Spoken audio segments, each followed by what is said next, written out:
What's up, everybody? This is Show 540 here, coming at you with our very first poker educational content video.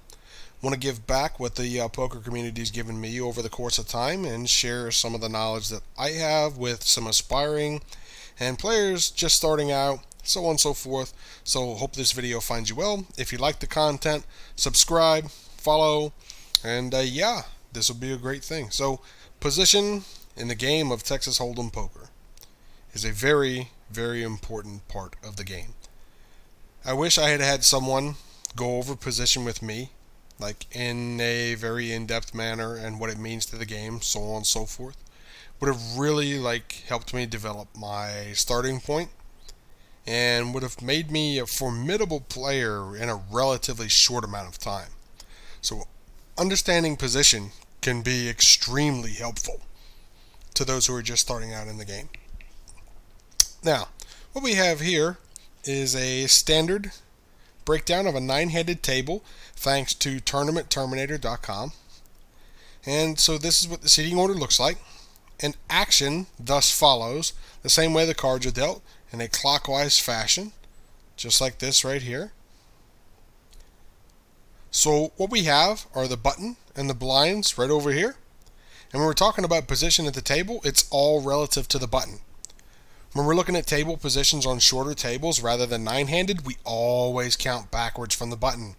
So we don't always have these under the gun ranges. For example, in a 6-max table, we have the button, we have the cutoff, we have what we call the hijack, then we would have the low jack, the big blind, and the small blind. And that would be it. So relatively, these positions at the table would not be existent.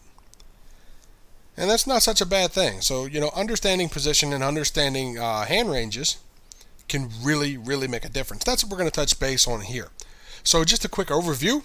The blinds don't have a choice to be where they are. They are where they are, and they are the earliest position players at the table. They don't have a choice in selecting the cards they have. Now, under the gun ranges, these should be the strongest ranges at the table.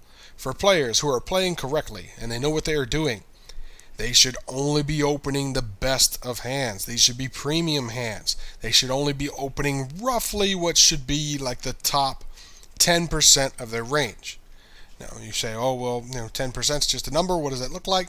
Well, looks something like this. So you can see from the hand range here, and the board constructed with a program called Flopzilla, which is excellent. We'll go over that in a later video. We should only be opening like pairs that start with 6s and up. And we should be opening hands in the offsuit variety that start off with ace-jack and only get stronger.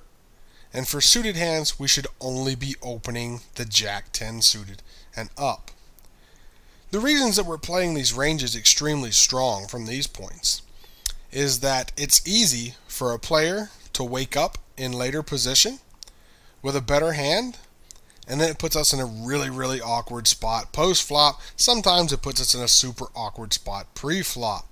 So we don't want to open too wide. We open the strongest hands. That way when we do connect with the flop, we can play them confidently, we can play them strongly, and we can go for max value. So, that being said, moving on to the middle position seats. I'm going to say MP3 here. I would not consider a middle position seat. Now, perhaps you could, perhaps you don't. It's all up to you. But this would be known to me as the hijack, which is the earliest late position seat. Then comes the cutoff and the button. So anyway, middle position. We should be opening a little wider in middle position, although we still don't want to get super crazy, because all that's going to do for us is allow a better hand again to come along, to get up in there, and to cause a lot of problems for us. It's not a good thing. Not a good thing at all. So middle position players, while they are opening a little wider, still have a ton of strong hands in their range. So just because they're opening from middle position doesn't mean that they don't deserve a little bit of respect post-flop, because often they do have some fairly strong hands. So we should approach middle position opens with caution. From the middle position, we should be playing somewhere in the neighborhood of like 15 to 17% of our range, which should look something like this. As you can see, we pick up another pocket pair in the fives and go all the way up to the aces. Who wouldn't know that? And then we pick up some suited combinations, all the way down to like King 9 suited, Queen 9 suited, Jack 9 suited, down to the Ace 4 suited. I might even reconstruct it to the point of I would change, let's see, I might even change this Ace 7 and Ace 8 and Ace 6 down to Ace Deuce all the way down. And that gives us a little bit better of a range. You might even take out King 9 suited here. And that's still roughly 16% of our range. I like this table a lot better, and this is what I would advise more so over. But, you know, suited aces, Ace 5, at least down to the Ace Deuce, can make us a wheel. So the Ace 8, Ace 7, and Ace 6 are kind of like in between. They're rags. They're really not very close together. And Ace 9 kind of starts us off in the suited category. So yeah, we should be playing something like this from middle position. So you can see there are some mediocre hands in there, like, you know, Queen Jack off, Jack 10, Jack 9, 9 10, Queen 9, you know, things like that. But there are still a lot of really strong hands, because, you know, if we take that and we go back to our 10% range, well, we look like this. We can take the Ace 9 suited out. So yeah, there's not a huge difference there. Moving on, we're going to go to our late position seats. These are the seats where players make their money. The button is the most powerful seat at the table. Now, why is that? Because, as I said earlier, position is all about the action as it takes place at the table. It's all about the order. The button, post-flop, has the ultimate last action at the table. Late position seats all have the potential to be the last action at the table.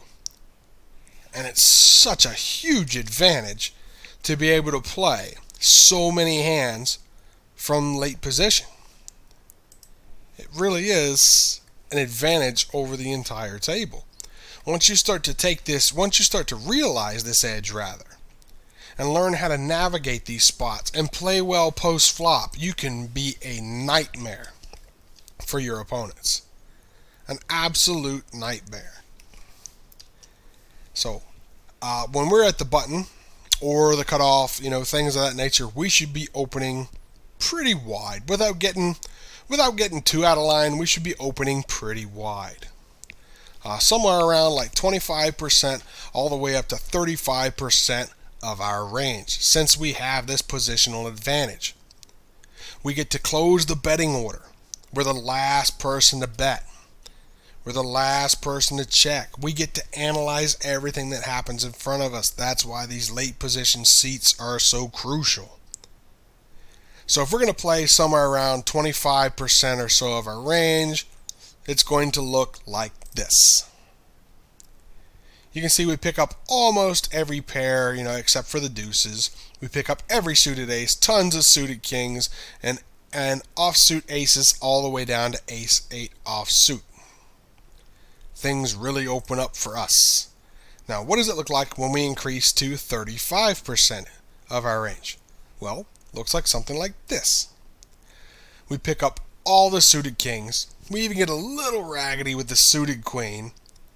Jack 7 suited, 10-7 suited. We pick up lots of combinations of some weird, you know, suited stuff. And we pick up the pocket deuces at that point. Now for me, if I was to edit this chart, since I don't agree with part of it, like, I'm not sure we should be opening every single ace. If I'm talking about players that are just starting out, I would probably pull these aces out, fill these aces in, since again we have more potential to make a straight. These aces are definitely stronger than the ace deuce, but we just have a little more straight equity. with the other aces. I would pull the queen rag out, and I would add like 9-6 suited, 8-6 suited. I would even add 6-5 suited in, and I would take out like queen 7 suited. So I would just tweak the chart just a little bit. I don't think you need to be opening every suited king. That's just me, but even that brings us down. Let's bring these kings back. That even brings us down to about 33.6%. Still a pretty decent chart. We can open every suited ace. We can open a lot of offsuit aces all the way. I would even leave ace 8 in there and just kick out 6 and 7 because they're pretty awkward. Ace 8's usually pretty strong from late position, as long as we don't run into a big one. So, I mean, it's definitely something we can leave in there. So yeah, this is roundabout like what I would tell you to be playing from the button. And, crank it on back a little bit, per the cutoff, and a little further back than that, for your hijack. So, understanding position and understanding hand ranges at the table to know what you're doing and to help navigate, crucial. It can just make such a difference in your game. It's unreal. So, yeah, if you can take the time and you want to stop, screenshot a couple of these charts, you can find charts like this all over the internet. There is a neat little program called Poker Equilab. You can find it on pokerstrategy.com. It has hand range charts in it and whatnot, just like this right here from Flopzilla. You can plug and play lots of hand ranges versus any 2-card combinations to see your equity, and you can play with it and just kind of see, what certain ranges look like, what this percentage looks like, and so on and so forth. Really great free tool. Advise you to definitely check that out and play with it.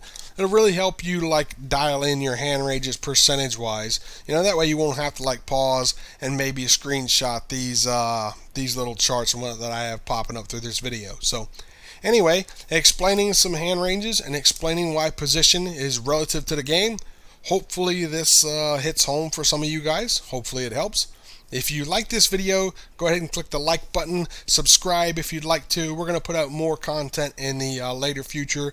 And yeah, hope to see you again. Thanks for stopping by. Hope this helps out. Take care, guys.